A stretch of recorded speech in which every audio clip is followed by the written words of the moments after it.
Bonjour mon petit chifle, Amber here, and it is almost August as I'm filming this. It is July 30th, and that means it is almost time for the DisneyAthon.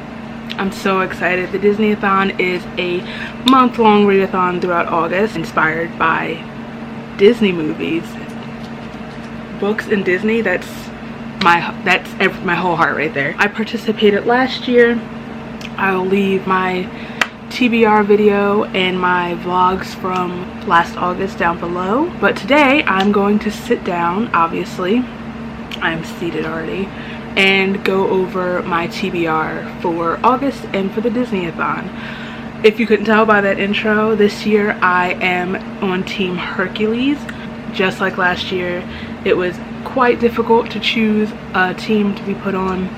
This year there's Team Little Mermaid, Team Princess and the Frog, Team Hercules, like I said, and Team Beauty and the Beast.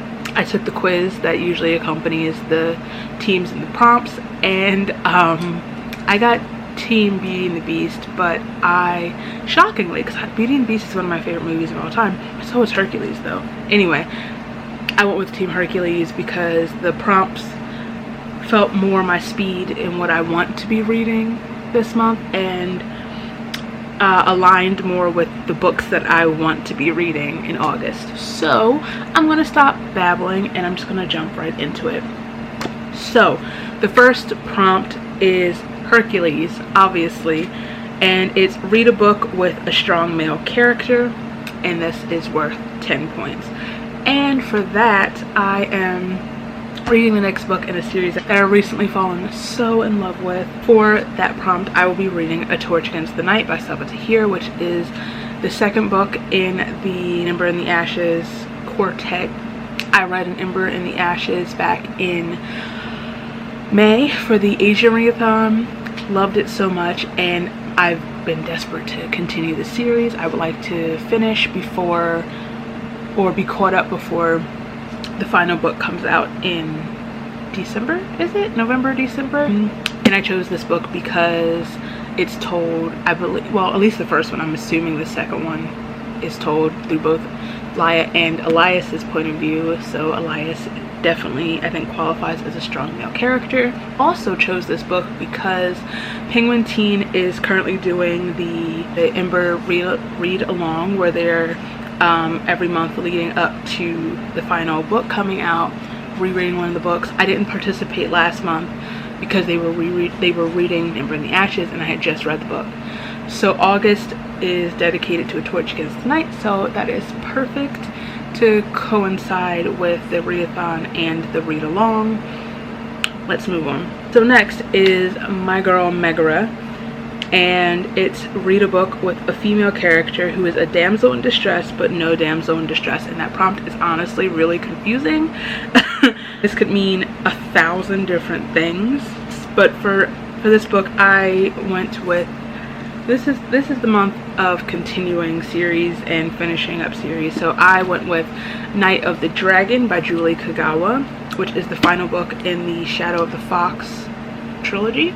This prompt is worth 10 points. I chose this not just because I wanted to read this book last month, or this month, July, and never got around to it. I mean, partially, yes. I intended to read this in July, didn't get around to it, and I desperately need to finish this series.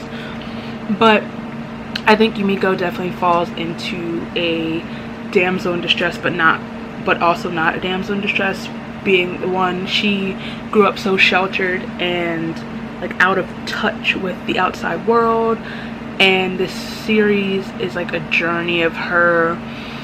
She kind of matures a lot during the series and learning about her humanity, balancing that with her also being kitsune, which also brings us to the not damsel in distress, because she is kitsune, half kitsune, and she's really starting to come into her powers, and she is definitely going to be integral to the outcome of this story.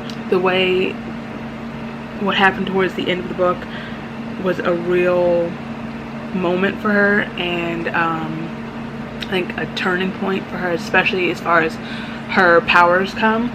and I can only see that going further and her kicking some butt in the next book. Next we have Hades. Read a dark mystery or fantasy book, and this is also worth 10 points. For this, I am reading Forest of Souls by Laurie M. Lee. I love this cover so much. I think this is pretty self-explanatory. There's like shaman magic, there's a spider king, there's like this dark forest. So I am so excited to finally read this book. I've heard nothing but amazing things about it, so I hope it doesn't let me down. Okay, next we have Sisters of Fate. Read a book with 3 witches, also worth 10 points. And for this, I'm reading another book that I've heard nothing but amazing things out. I'm so glad that it got to me in time for this readathon, because the book just came out maybe like 2 weeks ago perhaps, and I had been desperately waiting for my copy to arrive, you know, with shipping delays and whatnot. But it's The Year of the Witching by Alexis Henderson. This book is going to do something to me. It's going to change my life, I think. And as the title implies, there are witches, plural, in this book. It says, in the lands of Bethel, where the prophet's word is law, Emmanuel Moore's very existence is blasphemy. Her mother's union with an outsider of a different race cast her once proud family into disgrace. So Emmanuel does her best to worship the Father, follow holy protocol, and lead a life of submission, devotion, and absolute conformity, like all the other women in the settlement. But a mishap lures her into the forbidden dark woods surrounding Bethel, where the first prophet once chased and killed 4 powerful witches. Their spirits are still lurking there, and they bestow a gift on Emmanuel, the journal of her dead mother, who Emmanuel is shocked to learn once sought sanctuary in the wood.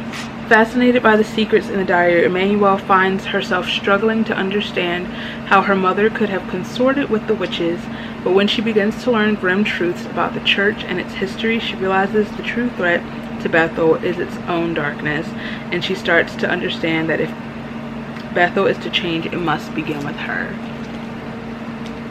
Yes.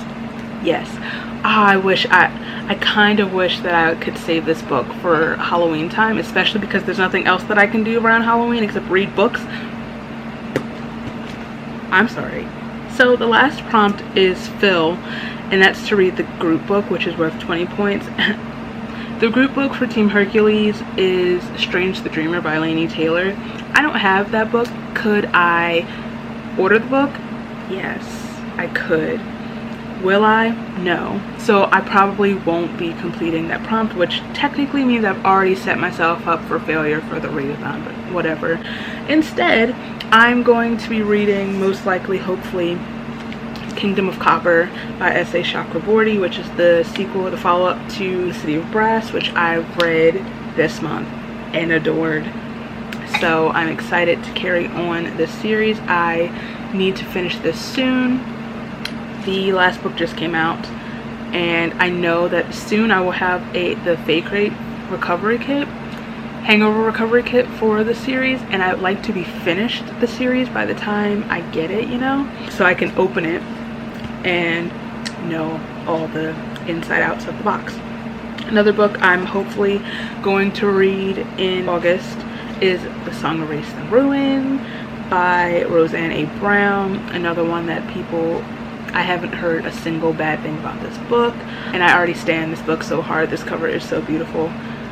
So that is that. If you are taking part of the DisneyAthon, let me know what team you're on and what book you're most excited to read in August. Also, if you're not, tell me some books you plan to read in August. Thank you for watching. I will obviously be vlogging for this readathon, so be prepared for those videos. Thank you for watching it again. If you like this video, please give it a thumbs up. If you like me, feel free to subscribe. All my places are down here so you can follow me. And I'll follow you back, and I'll see you very soon.